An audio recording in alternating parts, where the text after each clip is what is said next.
Hello there, welcome to the channel. The topic of today's video is demystifying standard template library maps.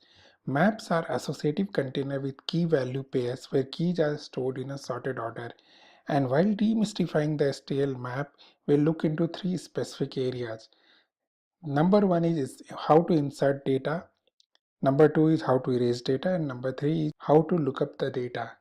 We'll look into what are the inbuilt things provided by the map as well as what are the performance impact of using each one of them. So let's start the coding.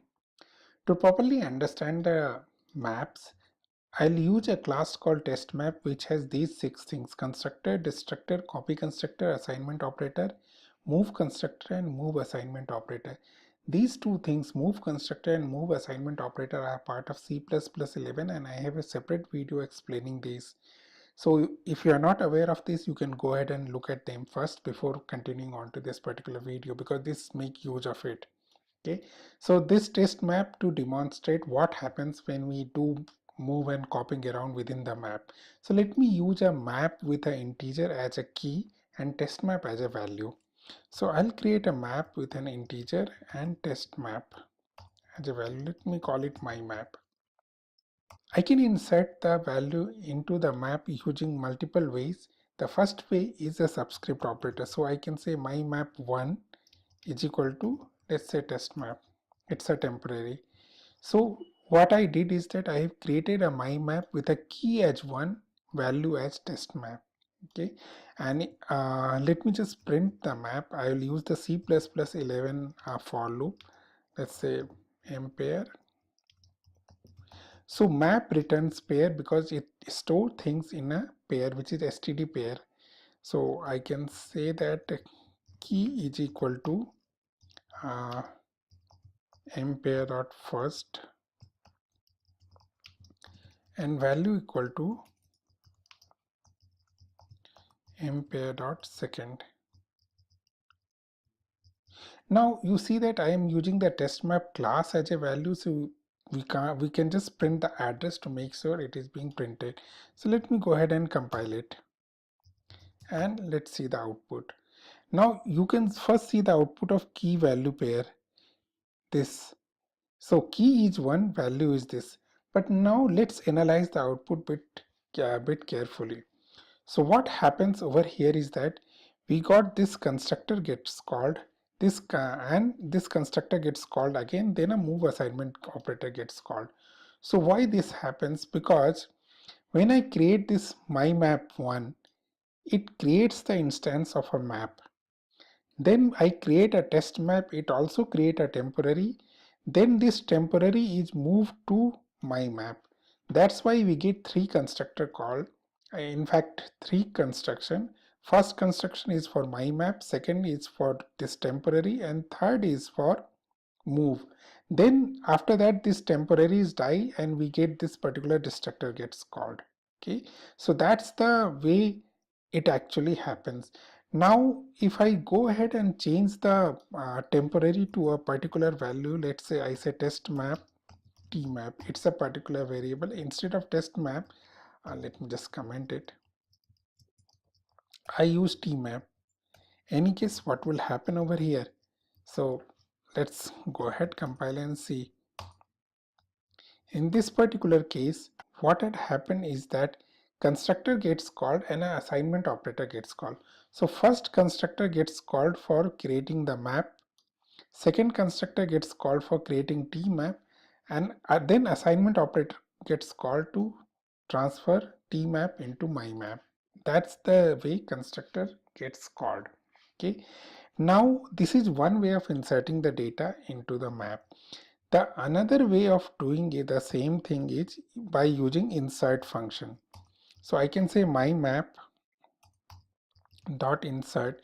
Insert takes a pair, so I can say key is 1. Let me use the temporary first. Okay, so let me go ahead and see what is happening over here in this particular case. Now in this particular case you can see something extra is happening, and that extra thing is the move constructor getting called twice. So what happens now is that when the one constructor gets called for my map instance. Ignore the first constructor because it is for this particular t map which is not needed. So this constructor gets called for my map. Map is created. Okay, now move constructor gets called in the temporary because compiler know that test map is a temporary. Now move constructor gets called again because compiler knows that test map, not only test map is temporary, but on this pair is also temporary. That's the reason we are getting two move constructor over here. Now what will happen when we change this test map to t map? So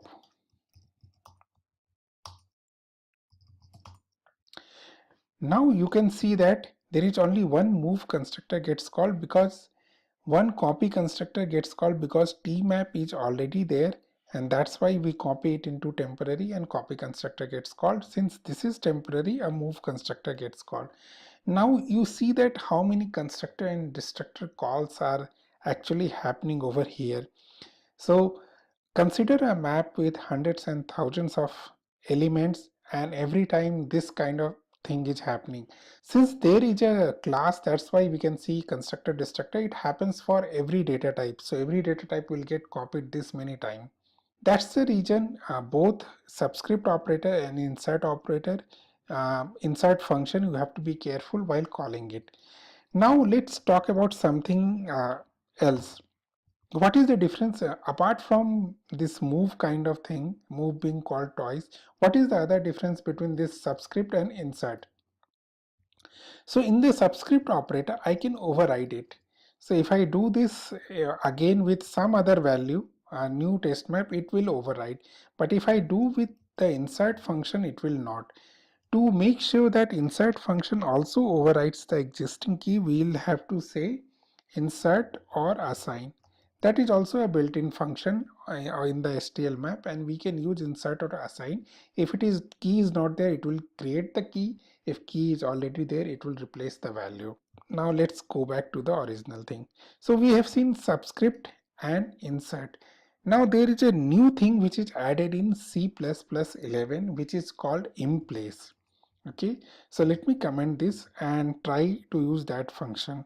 I say my map.emplace, and let me create key as 1 and test map temporary as value, semicolon.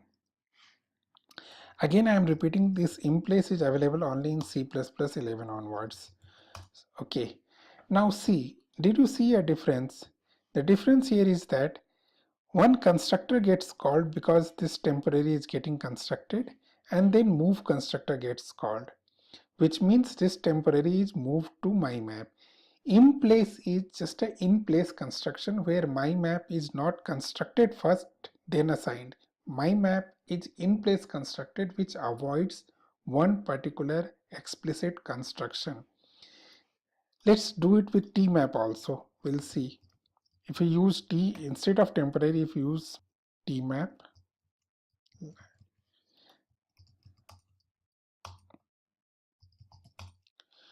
and you can see that in this particular case we get copy constructor called because we are just copying the existing created object into the map. But here also there is only two steps. So here also the map is constructed in place and one explicit construction is avoided. So if we use in place, we'll be able to save some CPU cycles and some copying mechanism by using in place. But you have to choose depending upon your situation what you want to use. Those are the three ways to insert data into the map. Now let's talk about how to erase data from the map. Now we know that emplace is something which we should use. Let me create multiple data with emplace. I am putting it in one line so that we can see it. 3, 4, 5. So let's have this 5 elements and let it get printed as usual. Okay, there are three ways to erase the elements from the map. The first thing is we can call a my map dot erase. Okay, I can just pass the key in it and say that my map will erase the key and value with 3. So let me save, compile and see if things are getting erased or not. So I should just focus on the for loop in here. You can see that 1, 2, 4, 5 is printed. I forget this constructor destructor print, so it's 1, 2, 4, 5 is printed and 3 is deleted. The other way is to erase is to just pass the iterator. I can actually say my map dot find returns the iterator and pass the key. So let's say this time I say pass the key as 2. It says find 2. The find function will return the iterator and I want to erase the iterator.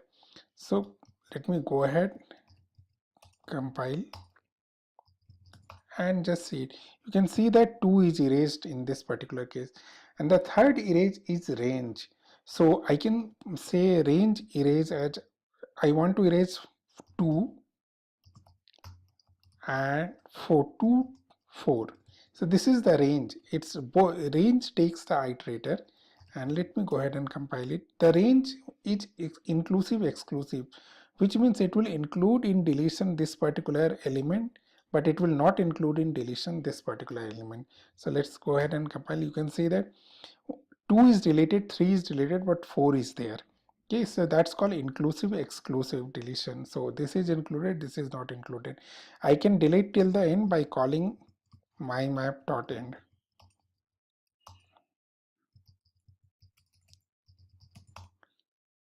You can say that I just have one now. Okay, I don't think I need any constructor destructor prints now. So for the time being, let me just comment this so that I can get some clear output. Yes, I now have only one thing. So let me say three types of erase. I can pass the key and I can just say erase with the iterator. I can say my map dot say find 3. So these are the three ways to erase it. Which one to use? So for if you want to delete a range, there is no other option. We need to use this. But these two are doing the same thing. So there must be some difference between these two. If we use the erase function with iterator, it has a amortized constant time complexity and this has logarithmic complexity. So you will always feel that I should always use amortized time complexity. I will not use logarithmic time. But mind that finding is a logarithmic complexity. So effectively, you will also be using the logarithmic complexity over here. This erase may be useful if you have the iterator available and you don't need to explicitly find it. So use the erase method of your choice based on your own requirements. So this is logarithmic, this is amortized constant, this is also logarithmic plus some extra thing, but there is no other way if you want to erase the range of it. So that's the way we erase the data from the map. Okay, now let's look, now we will talk about looking up data into the map. So one of the major reason why people choose map is because we need to look up data because it stores things in sorted way and lookup is easy and fast and it's logarithmic. So let's see how we can do lookup. There are various ways to do the lookup. So first thing is the find, which we have already seen. So the thing is that we'll say if my map dot find 3 is not equal to my map dot end, that means it is found. If it is not found, it will return my map dot end. The other way to find is that using the function called count. Okay, the idea of count is to return the number of elements on having the key as 3. Since map only allow unique key, so you will always get value as 1 if it is there. Okay, if it is not there, you will get value as 0. So these two are very simple to use, map, find and count. Okay, now comes there is something called equal range. Okay, so I say my map equal range and let's say I would need to find the key 8. So equal range takes returns a pair of iterator of type map. So again, equal range returns the pair of iterator of type map, which means I have to create a pair with the map I have created, int test map I have created, I used to need iterator. Okay, same thing as the second also. Okay, let's say it's a PR. I think this is the one. This is the PR. So this equal range returns PR equal to my map equal range 8. I'll tell what equal range returns, but it returns two elements.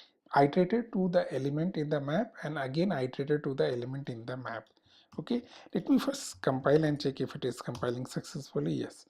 So now once we return the PR, we can actually print this. So let's say, let me print this PR. So PR dot first, since it is iterator, I say first key. So this should be the key, and let's do something like this. Key is equal to, because it returns two things, and value equal to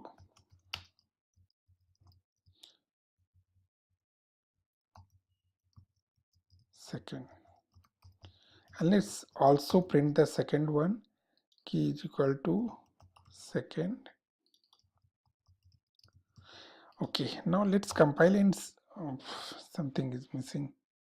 Well, this second is the class, so we need to print the address because it cannot print directly the class. That's why it's giving error. So let me compile it. Now if I run it, you can see that I don't know, I have used 8 or something. Okay, so before doing that, let me create some different, like 1, 4, not the sequence, 7 and 9, and let's say 11. So what let me find the 7th. It's I said 8, that's why it's just creating the problem. So I'm finding the 7. So see, I get first one as 7, second one is 9. So what equal range gives you is that two iterator. First is either greater than or equal to the key which I have passed, and second iterator is greater than the immediate number which is greater than the key which I have passed. Now I have passed 7. The number which is greater than equal to key is 7. It is returning 7, and second value which is the next highest number which is greater than key is 9, that is being returned. Now 7 is there in the map, that's why it happened. Let's say I say 6. 6 is not there in the map. So what will happen now? In this particular case, both will return 7 because the first number which is greater than or equal to 6 is 7, and second number which is greater than 6 is also 7. So this particular lookup is extremely useful to find something near to a key and you don't know whether that key exists or not. In those cases, this equal range is of extremely useful because it gives you two values. Now there are two more functions. One is called lower bound and one is called upper bound. So lower bound gives the greater than equal to of the key, and upper bound gives you the greater than second part of the iterator. Now let me just read, and I'll say, let me, both returns an iterator of map.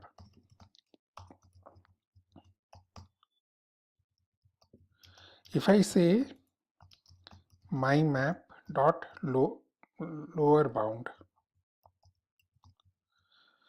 and I pass the key as 6. Okay, and let me just print the key. I have to say IT over here for,